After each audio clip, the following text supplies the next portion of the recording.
അപ്പോൾ അങ്ങനെ ഉള്ള ഒരു കേസുമായിട്ട് ബന്ധപ്പെട്ട് ഹൈക്കോടതിയിലേക്ക് ചെന്ന് കഴിഞ്ഞാൽ KSIDCയുടെ ഹർജി പോലെയല്ല, നിങ്ങൾക്ക് എന്താ ഒളിക്കാനുള്ളതെന്നൊന്നും ചോദിക്കാൻ കഴിയില്ല. It's A question of fact. അത് ഇൻവെസ്റ്റിഗേറ്റിംഗ് ഏജൻസി ഇൻവെസ്റ്റിഗേറ്റ് ചെയ്ത് റിപ്പോർട്ട് ചെയ്ത് വളരെ ഗുരുതരമായിട്ടുള്ള പണിഷബിൾ ആയിട്ടുള്ള 10 വർഷം വരെ സെൻറ്റൻസ് കിട്ടാവുന്ന പൊതു താല്പര്യം ഇൻവോൾവ് ചെയ്തിട്ടുള്ള അഴിമതിയുടെ വാതായനങ്ങളിലേക്ക്, അഴിമതിയുടെ സത്യാവസ്ഥകളിലേക്ക് വാതായനങ്ങൾ തുറക്കുവാൻ സാധ്യതകളുള്ള ഒരു വലിയ മഞ്ഞുമലയുടെ ഒരു ടിപ്പ് മാത്രമാണ്. ഒരു കോടതിക്ക് ഇടപെടാൻ കഴിയില്ല. നമുക്കത് കാത്തിരുന്ന് തന്നെ കാണാം. നമസ്കാരം. നാളെ കർണാടക ഹൈക്കോടതിയിൽ വീണ വിജയൻ കൊടുത്ത കേസ് പരിഗണിക്കുകയാണ്. എക്സാലോജിക് എന്ന കമ്പനിയുടെ ആകെയുള്ള മാനേജിംഗ് ഡയറക്ടറും അതേപോലെ ചെയർമാനുമാണ് വീണ വിജയൻ. ആ കമ്പനിക്ക് എഡ്യൂക്കേഷൻ സംബന്ധമായിട്ടുള്ള ബിസിനസ് കാര്യങ്ങൾ മാത്രമേ ഇടപെടാൻ പാടുള്ളൂ എന്ന് അതിൻ്റെ മെമ്മോറാണ്ടം ഓഫ് ആർട്ടിക്കിൾ കൃത്യമായി പറയുന്നുണ്ട്. അത് ലംഘിച്ചുകൊണ്ട് കരിമണൽ കർത്തയുടെ കമ്പനിയിൽ നിന്ന് യാതൊരു സർവീസും ചെയ്യാതെ കോടികൾ കൈപ്പറ്റി എന്നുള്ള തെളിവ് കൃത്യമായി ആദായ നികുതി വകുപ്പിൻ്റെ സെറ്റിൽമെൻറ്റ് ബോർഡിൻ്റെ വിധിയിൽ വന്നതാണ് ഇപ്പോൾ കുരുക്കായിരിക്കുന്നത്. അതിനെതിരെ നമ്മുടെ PC ജോർജിൻ്റെ മകൻ ഷോൺ ജോർജ് കൊടുത്ത കേസ് ആദ്യം പരാതി കൊടുത്തെങ്കിലും മൂലയ്ക്കായിരുന്നു കടന്നിരുന്നത്. പിന്നെ ഹൈക്കോടതി പെറ്റീഷൻ കൊടുത്തതോടെ ചൂടുപിടിച്ചു. പിന്നീട് ഷോൺ ജോർജ് BJP ചേർന്നു, അമിത്ഷായെ കണ്ടു, കൃത്യമായി ധാരണയായി. പിന്നെ മുന്നോട്ട് നോക്കാതെ SFI രംഗത്തിറങ്ങി. ഷോൺ ജോർജ് പറഞ്ഞ BJPയെ കേരളത്തിൽ അധികാരത്തിൽ ഏറ്റിത്തരാം, പിണറായിക്കെതിരെയുള്ള കംപ്ലീറ്റ് കേസുകൾ എടുക്കണമെന്നാണ്. അതിൻ്റെ ഭാഗമായി പിന്നീട് അങ്ങോട്ട് വേഗതയിലാണ് കാര്യങ്ങൾ നീങ്ങുന്നത്. ഇതിനിടയിൽ Kerala state industrial development corporation ഹൈക്കോടതിയിൽ അവർ കേസ് സ്റ്റേ ചെയ്യണമെന്ന് ആവശ്യപ്പെട്ടുകൊണ്ട് വലിയ തുക മുടക്കി 10-60 ലക്ഷം രൂപ മുടക്കി കേസ് വന്നെങ്കിലും സ്റ്റേ കൊടുത്തില്ല. എന്നാൽ ഷോൺ ജോർജ് കൊടുത്ത കേസ് ഹൈക്കോടതി നിലനിൽക്കുകയാണ്. കഴിഞ്ഞ തവണ serious fraud investigation ANC case ഏറ്റെടുത്തിരുന്നില്ല, ഇപ്പോൾ ഏറ്റെടുത്തിരിക്കുന്നു. അതുകൊണ്ട് തന്നെ നാളെ തീർപ്പാക്കും. അതോടൊപ്പം സുപ്രധാനമായ നിരീക്ഷണങ്ങളും മറ്റുള്ള കാര്യങ്ങളും ഉണ്ടാകും. പ്രത്യേകിച്ച് ഷോൺ ജോർജ് കോടതി നിരീക്ഷണത്തിൽ കേസ് ആവശ്യപ്പെടും. പിണറായിയാണ് മോൻ, ഏത് വിധേനയെങ്കിലും അട്ടിമറിക്കാൻ ശ്രമിക്കും. പണം കൊടുത്തോ, അല്ലെങ്കിൽ ഗഡ്കരിനെ പിടിച്ചോ, അല്ലെങ്കിൽ യൂസഫലിയെ പിടിച്ചോ, അല്ലെങ്കിൽ അദാനിയെ പിടിച്ചിട്ടാണെങ്കിലും, വിഴിഞ്ഞം പോർട്ടൊക്കെ അതിൻ്റെ ഭാഗമാണല്ലോ, പിടിച്ചിട്ടാണെങ്കിലും കാൽക്കൽ വീണിട്ടാണെങ്കിലും, V മുരളീധരൻ അമിത്ഷായുടെ കാൽക്കൽ വീണിട്ടാണെങ്കിലും കേസ് അട്ടിമറിക്കാൻ ശ്രമിക്കും. ഇത് അറിഞ്ഞുകൊണ്ട് തന്നെ ഷോൺ ജോർജ് മുന്നിൽ എറിയുകയാണ്. അതായത് കൃത്യമായിട്ട് കോടതി നിരീക്ഷണത്തിൽ കേസ് വേണമെന്ന് ആവശ്യപ്പെട്ടു. ഇതിനിടയിലാണ് കർണാടക ഹൈക്കോടതിയിൽ, അതായത് കേരള ഹൈക്കോടതിയിൽ നടക്കുമ്പോൾ കർണാടക ഹൈക്കോടതിയിൽ നമ്മുടെ വീണ അവിടെ എത്തുന്നത്.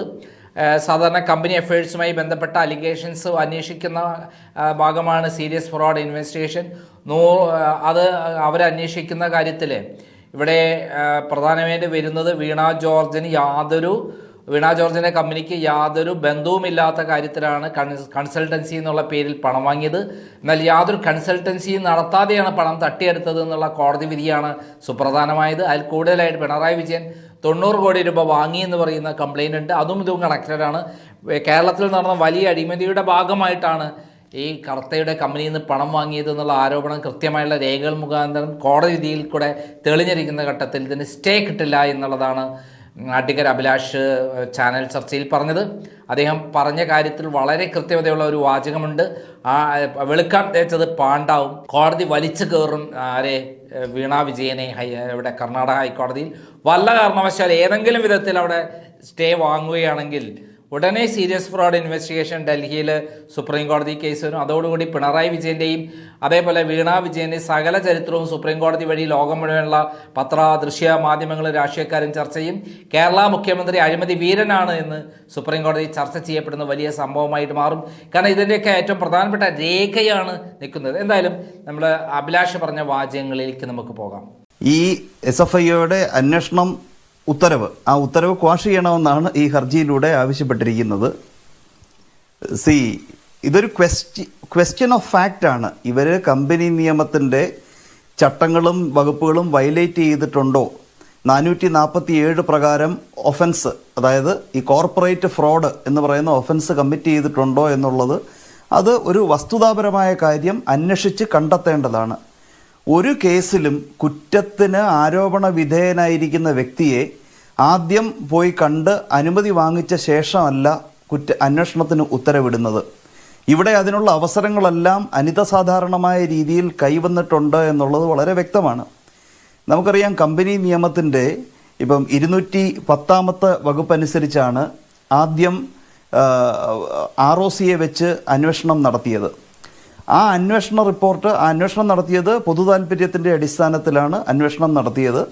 ആ അന്വേഷണ റിപ്പോർട്ട് വഴി പുറത്തു വന്നത് കമ്പനി നിയമത്തിൻ്റെ ഒട്ടുമിക്ക വകുപ്പുകളും ചട്ടങ്ങളും കാറ്റിൽ പറത്തിക്കൊണ്ടുള്ള അതിഗുരുതരമായിട്ടുള്ള, കമ്പനി ഡോർമെൻ്റായി എന്ന് പറഞ്ഞിട്ട് ഫോൾസ് എവിഡൻസ് വരെയും സമർപ്പിച്ചു എന്നുള്ള അതിഗുരുതരമായിട്ടുള്ള ഫൈൻഡിങ്സാണ് അവർക്കെതിരെ ഉണ്ടായിരിക്കുന്നത്. ഈ റെക്കോർഡ്സൊക്കെ കോൾ ഫോർ ചെയ്ത് കഴിഞ്ഞാൽ ഈ സാധനം എല്ലാം ബഹുമാനപ്പെട്ട ഹൈക്കോടതിയുടെ മുൻപിൽ വരും. ഒരു ഹൈക്കോടതിക്കും ഇടപെടാൻ കഴിയാത്ത തരത്തിലുള്ള ഗുരുതരമായിട്ടുള്ള ഫൈൻഡിങ്സാണ് ROCയുടെ റിപ്പോർട്ടിൽ വന്നിരിക്കുന്നത്. അപ്പോൾ ചോദിക്കും, ROCയുടെ റിപ്പോർട്ട് വന്നു കഴിഞ്ഞാൽ പിന്നെ എങ്ങനെ SFIO കേസ് അന്വേഷിക്കുന്നതെന്ന്. 210 പ്രകാരമുള്ള പൊതുതാൽപര്യത്തിൻ്റെ അടിസ്ഥാനത്തിൽ നടത്തിയിട്ടുള്ള അന്വേഷണത്തിന് പുറമെയാണ് ഈ 212 പ്രകാരം SFIO എന്ന് പറയുന്നത് നമ്മൾ നേരത്തെ ഡിസ്കസ് ചെയ്തതുപോലെ ഇറ്റ്സ് എ സ്റ്റാറ്റ്യൂട്ടറി ഏജൻസി. അപ്പോൾ അങ്ങനെ SFIOയെ അന്വേഷണം ഏർപ്പെടുത്തുമ്പോൾ എന്തിനങ്ങനെയും പോയി എന്നൊരു ചോദ്യം സ്വാഭാവികമായിട്ട് അവർക്ക് കോടതിയിൽ ഉന്നയിക്കാൻ കഴിയുന്നതാണ്. പക്ഷേ നാം മനസ്സിലാക്കേണ്ടത് ഈ 212 പ്രകാരം SFIOയ്ക്ക് അന്വേഷണം കൊടുത്തുകൊണ്ടുള്ള ഒരു തീരുമാനം, that is without prejudice to the provisions of section 210.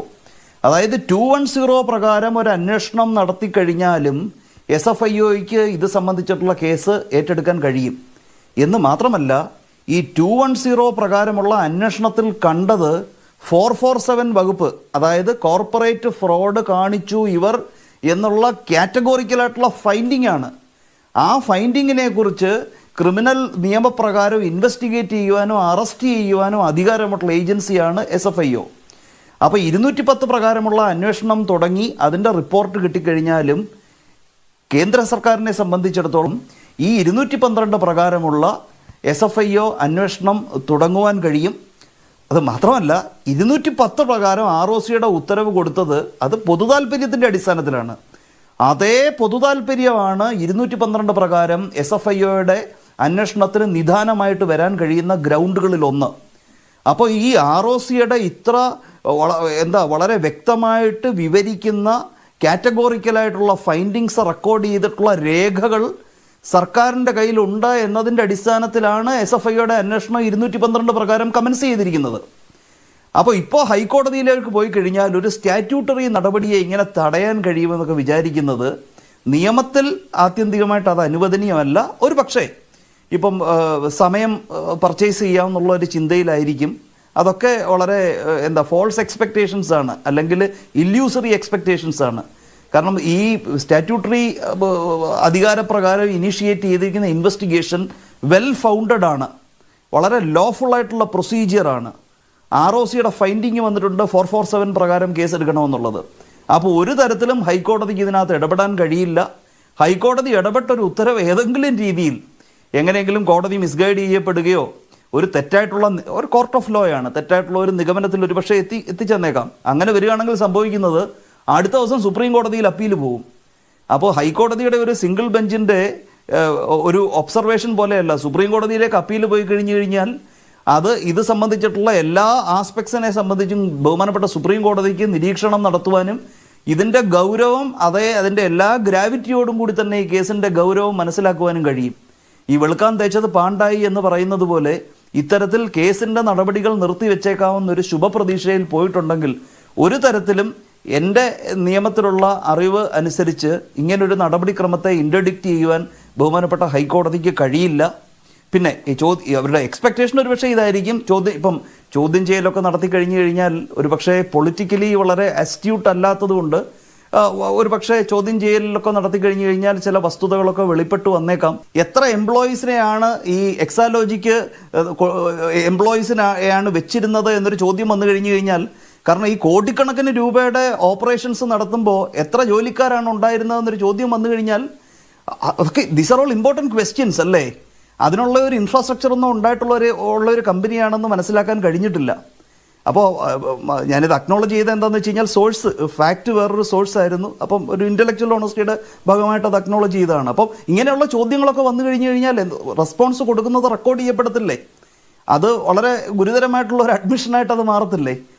അപ്പോൾ അതൊക്കെ സമയം വാങ്ങാനും ഒരുപക്ഷെ അതിന് തയ്യാറെടുക്കാമെന്നുള്ള പ്രതീക്ഷയിലും ഒക്കെ ആയിരിക്കും പോയിരിക്കുന്നത്. പക്ഷേ ഞാൻ നേരത്തെ പറഞ്ഞ പോലെ it's A question of fact. ഒരു കോടതിക്ക് ഇങ്ങനെ ഒരു സ്റ്റാറ്റ്യൂട്ടറി ഏജൻസിയുടെ അന്വേഷണം, വെൽ ഫൗണ്ടഡ് ആയിട്ടുള്ള അന്വേഷണത്തിനെ ഇൻ്റർഡിക്റ്റ് ചെയ്യാൻ കഴിയില്ല. പിന്നെ KSIDC പോയതിനേക്കാട്ടിലും വളരെ ഗുരുതരമായിട്ടുള്ള ഒരു പ്രൊസീഡിങ്സ് ആണിത്. കാരണം ഈ അന്വേഷണം KSIDCക്കെതിരെ വന്നിട്ട് ഇതുപോലൊരു റിപ്പോർട്ട് KSIDCക്കെതിരെ പോയിട്ടുണ്ടായിരുന്നില്ല. ഇവിടെ എക്സാലോജിക്ക് ഗുരുതരമായിട്ടുള്ള വീണ വിജയൻ ഗുരുതരമായിട്ടുള്ള വയലേഷൻസ് നടത്തി എന്നുള്ളതിനെക്കുറിച്ച് ഒരു വലിയ ലിസ്റ്റ് തന്നെയാണ്. നമ്മൾ ഈ സമയം മുഴുവൻ എടുത്ത് ഈ ചർച്ചയുടെ ഭാഗമായിട്ട് അത് വായിച്ചു കഴിഞ്ഞാൽ 10 മിനിറ്റ് എടുക്കും. അത്ര ഇലാബറേറ്റ് ആയിട്ടുള്ള ഫൈൻഡിങ്സ്, ഡൈവേഴ്സ് ആയിട്ടുള്ള പ്രൊവിഷൻസ് വയലേറ്റ് ചെയ്തു എന്നുള്ള ഫൈൻഡിങ്സ് ഒക്കെയാണ് അതിനകത്ത് റെക്കോർഡ് ചെയ്തിരിക്കുന്നത്. അപ്പോൾ അങ്ങനെ ഉള്ള ഒരു കേസുമായിട്ട് ബന്ധപ്പെട്ട് ഹൈക്കോടതിയിലേക്ക് ചെന്ന് കഴിഞ്ഞാൽ KSIDCയുടെ ഹർജി പോലെയല്ല. നിങ്ങൾക്ക് എന്താ ഒളിക്കാനുള്ളതെന്നൊന്നും ചോദിക്കാൻ കഴിയില്ല. It's A question of fact. അത് ഇൻവെസ്റ്റിഗേറ്റിംഗ് ഏജൻസി ഇൻവെസ്റ്റിഗേറ്റ് ചെയ്ത് റിപ്പോർട്ട് ചെയ്ത് വളരെ ഗുരുതരമായിട്ടുള്ള പണിഷബിൾ ആയിട്ടുള്ള 10 വർഷം വരെ സെൻറ്റൻസ് കിട്ടാവുന്ന പൊതു താല്പര്യം ഇൻവോൾവ് ചെയ്തിട്ടുള്ള അഴിമതിയുടെ സത്യാവസ്ഥകളിലേക്ക് വാതായനങ്ങൾ തുറക്കുവാൻ സാധ്യതകളുള്ള ഒരു വലിയ മഞ്ഞുമലയുടെ ഒരു ടിപ്പ് മാത്രമാണ്. ഒരു കോടതിക്ക് ഇടപെടാൻ കഴിയില്ല.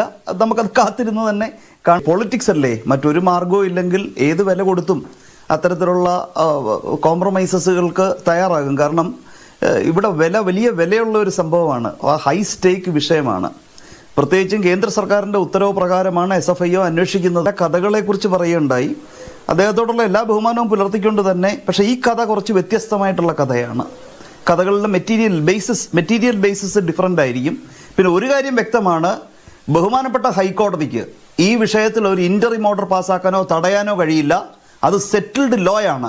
ബഹുമാനപ്പെട്ട സുപ്രീം കോടതിയുടെ 2022 SFIO versus Sahara housing investment corporation എന്ന കേസിൽ ജസ്റ്റിസ് ചന്ദ്രചൂഡിന്റെ ജഡ്ജ്മെന്റ് ഉണ്ട്. ഇങ്ങനെയുള്ള കേസുകളിലൊന്നും ഹൈക്കോടതി ഇടപെടാൻ പാടില്ല. കേസിന്റെ അന്വേഷണത്തിന്റെ തുടക്കത്തിൽ ഇതിനെ മുളയിലെ നുള്ളുന്ന തരത്തിൽ ഒരു സ്റ്റേ ഉണ്ടാകാൻ പാടില്ല എന്നത് വിധിയാണ് ബഹുമാനപ്പെട്ട സുപ്രീം കോടതിയുടെ. അതിനകത്ത് ഈ സഹാറ ഹൗസിംഗ് ഇൻവെസ്റ്റ്മെന്റ് കോർപ്പറേഷനുമായിട്ട് ബന്ധപ്പെട്ടിട്ടുള്ള തട്ടിപ്പിലേക്ക് SFIO അന്വേഷണം തുടങ്ങിയപ്പോൾ ഡൽഹി ഹൈക്കോടതി അത് സ്റ്റേ ചെയ്യുകയുണ്ടായി. ഇമ്മീഡിയറ്റ് ആയിട്ട് തന്നെ അതിനെ ചലഞ്ച് ചെയ്തുകൊണ്ട് SFIO സുപ്രീം കോടതിയിൽ വരികയുണ്ടായി. അതിനകത്ത് ഉന്നയിക്കപ്പെട്ടിരുന്ന ചാലഞ്ചസ് ഇവിടെ നമുക്ക് ആപ്ലിക്കബിൾ ആയിട്ടുള്ളത് ഞാൻ പറയാം. ബഹുമാനപ്പെട്ട ഡൽഹി ഹൈക്കോടതി റെക്കോർഡ് ചെയ്ത ഫൈൻഡിങ്സിൽ ഇവിടെ പ്രസക്തമായ കാര്യം പറയാം. ഒന്ന്, അന്വേഷിക്കാൻ അനുവദിക്കപ്പെട്ടിരുന്ന സമയം കഴിഞ്ഞിരുന്നു. 3 മാസമാണ് കൊടുത്തത്. ഇവിടെ 8 മാസം കൊടുത്തിട്ടുണ്ട്. അതിവിടെ ആപ്ലിക്കബിൾ അല്ല. ഇനി അങ്ങനെ കഴിഞ്ഞാലും കുഴപ്പമൊന്നുമില്ലെന്നാണ് സുപ്രീം കോടതി പറയുന്നത്. അതൊന്നും അന്വേഷണം സ്റ്റേ ചെയ്യാൻ മാത്രം ഗൗരവതരമായിട്ടുള്ള വിഷയമല്ല. 2, ഈ അന്വേഷണം തുടങ്ങുമ്പോൾ അതിൻ്റെ കാരണങ്ങൾ റെക്കോർഡ് ചെയ്തത് വിശദമായിട്ട് കാരണങ്ങൾ റെക്കോർഡ് ചെയ്തിട്ടില്ല. SFIOയുടെ അന്വേഷണത്തിന് നിദാനമായിട്ടുള്ള ശക്തമായ ഗ്രൗണ്ട്സ് ഇല്ല എന്നാണ് പറഞ്ഞത്. പക്ഷേ ബഹുമാനപ്പെട്ട സുപ്രീം കോടതി കപിൽ സിബലിനെ ആ കണ്ടൻഷൻസ് ഡിസ്റിഗാർഡ് ചെയ്തതിന് ശേഷം, നിരസിച്ചതിന് ശേഷം ബഹുമാനപ്പെട്ട സുപ്രീം കോടതി ചീഫ് ജസ്റ്റിസായ ജസ്റ്റിസ് ചന്ദ്രചൂഡ് ഉണ്ടായിരുന്ന ബെഞ്ചിൽ ആ ബഹുമാനപ്പെട്ട സുപ്രീം കോടതി റെക്കോർഡ് ചെയ്തിരിക്കുന്നത് എന്താണെന്ന് വെച്ചാൽ, ഒരു കേസിൻ്റെ അന്വേഷണത്തിൻ്റെ സമയത്ത് വളരെ ഇലാബറേറ്റ് ആയിട്ടുള്ള റീസൺസ് ഒന്നും ഇത്രയും വിശദമായിട്ട് ഇങ്ങനൊരു കേസിൽ റെക്കോർഡ് ചെയ്യാൻ കഴിയില്ല. ഈ ഉള്ള കാര്യങ്ങളൊക്കെ തന്നെ മതി എന്ന് പറയുമ്പോഴാണ് ഇവിടെ ശ്രീമതി വീണ വിജയൻ്റെ കാര്യത്തിൽ ഇറ്റ്സ് എ മൈൻ ഓഫ് മെറ്റീരിയൽസിൻ്റെ ഒരു മൈൻ തന്നെയാണ്, വലിയൊരു സോഴ്സ് തന്നെയാണ് ഇവിടെ അവൈലബിൾ ആയിട്ടുള്ളത്. അത് കുറവുണ്ടെങ്കിൽ തന്നെയും കോടതിക്ക് ഇടപെടാൻ കഴിയില്ല. എന്ന് മാത്രമല്ല, this issue is well settled. ബഹുമാനപ്പെട്ട സുപ്രീം കോടതിയുടെ 2021 നീഹാരിക ഇൻഫ്രാസ്ട്രക്ചർ കേസിൽ എങ്ങനെയൊക്കെ തടയാം, ഇടപെടാം എന്നുള്ളതിനെക്കുറിച്ചൊക്കെ വിശദമായിട്ടുള്ള ഗൈഡ് ലൈൻസ് പുറപ്പെടുവിച്ചിട്ടുണ്ട്.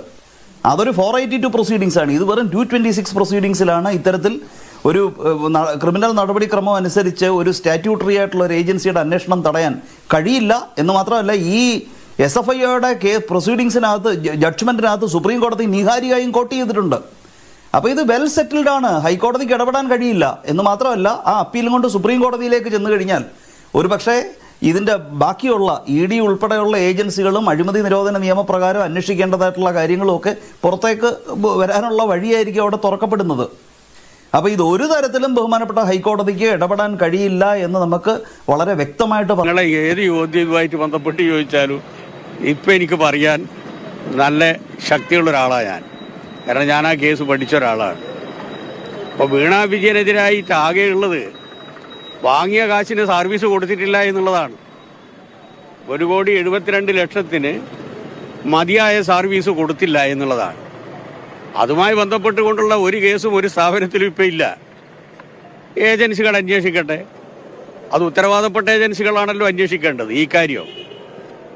ഇതിൽ CMRLന് ഒരു പരാതിയും ഇല്ലല്ലോ, ഇതുവരെ പരാതിയില്ലല്ലോ. ഇനി അഗ്രീവഡായിട്ടുള്ള ആളില്ലെങ്കിൽ വേറെ ആർക്കെങ്കിലും കേസ് കൊടുക്കാലോ, കൊടുക്കട്ടെ. പിന്നെ എന്തിനാണ് വീണ അതിനെതിരെ ഹർജി കൊടുത്തത് കർണാടക ഹൈക്കോടതിയിൽ? പറയട്ടെ, പറഞ്ഞു കഴിയട്ടെ. അപ്പം ഇതുമായി ബന്ധപ്പെട്ടുകൊണ്ട് നിങ്ങൾക്കൊക്കെ ഓർമ്മ ഉണ്ടാവുമല്ലോ, ഇൻകം ടാക്സ് ഇൻട്രീം സെറ്റിൽമെന്റ് ബോർഡിൽ ഈ പ്രശ്നം വന്ന സമയത്ത് ഇൻട്രീം സെറ്റിൽമെന്റ് ബോർഡ് പ്രോസിക്യൂഷൻ നടപടികളിൽ നിന്ന് CMRLനെ പരിപൂർണമായും ഒഴിവാക്കിയിട്ടുണ്ട്. പ്രോസിക്യൂഷൻ ഇമ്മ്യൂണിറ്റി കൊടുത്തു. അയാൾ കൊടുത്ത കണക്കിൽ ജെന്യൂൻ എക്സ്പെൻഡിച്ചറാണെന്ന് പറഞ്ഞു. അത്തരം ഒരു സാഹചര്യത്തിൽ എന്തുകൊണ്ട് ഇപ്പം അന്വേഷിക്കുന്ന ഏജൻസികൾ ആ സമയത്ത് ഇൻട്രീം സെറ്റിൽമെന്റ് ബോർഡിന്റെ മുമ്പിൽ ഈ കാര്യങ്ങളൊന്നും പറഞ്ഞില്ല? ഇനി ഇപ്പം അന്വേഷിക്കുന്നു. ആ അന്വേഷിക്കുന്നതിന് ഇവിടെ ആർക്കാ എതിർപ്പ്? ഷോൺ ജോർജ് ഹൈക്കോടതിയിൽ ഒരു കേസ് കൊടുത്തു. കമ്പനീസ് ആക്ട് 112 പ്രകാരം ഇത് SFIU അന്വേഷിക്കണമെന്ന് പറഞ്ഞു. ബഹുമാനപ്പെട്ട ഹൈക്കോടതി പറഞ്ഞു ആ രൂപത്തിലുള്ളൊരു അന്വേഷണം ഇപ്പം വേണ്ടതില്ല. 110 പ്രകാരം കമ്പനീസ് ആക്ടിന്റെ വയലേഷൻ ഉണ്ടോ അത് മാത്രമേ ഇപ്പം പരിശോധിക്കേണ്ടതുള്ളൂ, മറ്റേത് ഇതിന്റെ ഭാഗമായി പരിശോധിക്കേണ്ടതില്ല എന്ന് പറഞ്ഞുകൊണ്ട് കേസ് തള്ളിയതാണത്. അതിനെതിരായി ഇദ്ദേഹം 112 ഇൻവോക്ക് ചെയ്യണമെന്ന് പറഞ്ഞിട്ട് ഹൈക്കോടതി കൊടുത്തു. 110 വേണ്ടത്, 112 പ്രകാരം SFIU അന്വേഷിക്കണമെന്ന് പറഞ്ഞു. അതിന്റെ ഭാഗമായി ശ്രദ്ധിച്ചോളൂ ഇനി പറയുന്നത്, ഈ മാസം 12-ാം തീയതി ബഹുമാനപ്പെട്ട ഹൈക്കോടതി പോസ്റ്റ് ചെയ്തു. അതിന്റെ ഇടയിലാണ് ഈ രൂപത്തിലുള്ള ഒരു അന്വേഷണം പെട്ടെന്ന്. കോമ്രേഡ് ശ്രീ ബാലൻ പറയുകയുണ്ടായി, ഈ 210 ഉള്ളപ്പം 110 എന്നാണ് അദ്ദേഹം പറഞ്ഞത്. അപ്പൊ 212ന്റെ ആവശ്യം എന്താണെന്നൊക്കെ. ലോയിൽ ഇത് വളരെ ക്ലിയർ അല്ലേ? Without prejudice to the provisions of section 210. അതായത് 210ക്ക് ഒരു തരത്തിലും ഈ 212ന്റെ ഇൻവെസ്റ്റിഗേഷനെ ഇന്റർഡിക്റ്റ് ചെയ്യാൻ കഴിയില്ല. വിതൗട്ട് പ്രിജുഡിസ് എന്ന് സ്റ്റാറ്റ്യൂട്ടിൽ വ്യക്തമായിട്ട് പറയുന്നുണ്ട്. പിന്നെ CMRLന്റെ പരാതിയില്ല എന്ന് ശ്രീ ബാലൻ ഇവിടെ പറയുകയുണ്ടായി. CMRLന്റെ പരാതി വേണ്ടല്ലോ. ഇവിടെ പൊതുതാൽപര്യ പ്രകാരം കൊടുക്കപ്പെട്ട ഒരു കംപ്ലൈന്റിന്റെ അടിസ്ഥാനത്തിൽ അന്വേഷണം ഇനീഷ്യേറ്റ് ചെയ്യാവുന്ന കമ്പനീസ് ആക്ട് പറയുന്നുണ്ടെങ്കിൽ CMRL എന്തിനാണ് പരാതി കൊടുക്കുന്നത്? അവരുടെ പരാതി വേണ്ട. കർത്തായെ പിടിച്ച് നന്നായിട്ടൊന്ന് ചോദ്യം ചെയ്തു കഴിഞ്ഞാൽ അദ്ദേഹം ചെകുത്താനും കടലിനും ഇടയ്ക്കാവും.